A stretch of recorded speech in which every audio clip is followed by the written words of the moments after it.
Welcome to Guide Guru. We hope this video helps.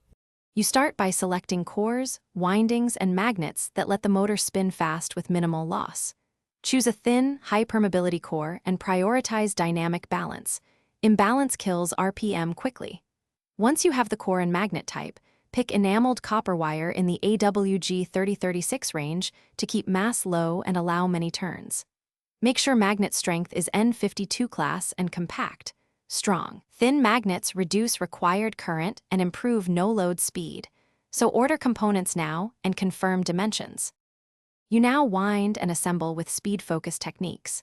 Wind concentrated or fractional slot coils to lower parasitic inductance and enable higher electrical frequency. This increases RPM potential. Once done, keep coil mass minimal, use single-layer or foil windings and cure with minimal epoxy to avoid imbalance. Make sure shaft runout is under 0. 1 mm and fit lightweight, high-speed bearings. These mechanical choices reduce drag. Finally, set magnet gaps tight and uniform because small air gaps raise flux density and top-end RPM. You finish by testing, tuning, and fixing issues so the motor reaches high RPM reliably. Start with a proper ESC or driver configured with high switching frequency and active commutation. This lowers electrical losses.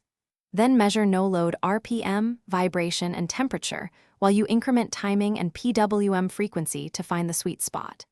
If performance lags, check balance, magnet gap, coil resistance, and bearing friction. These are the usual culprits. One quick troubleshooting tip: if vibration spikes, stop and Thanks for watching. Consider subscribing if we helped you today.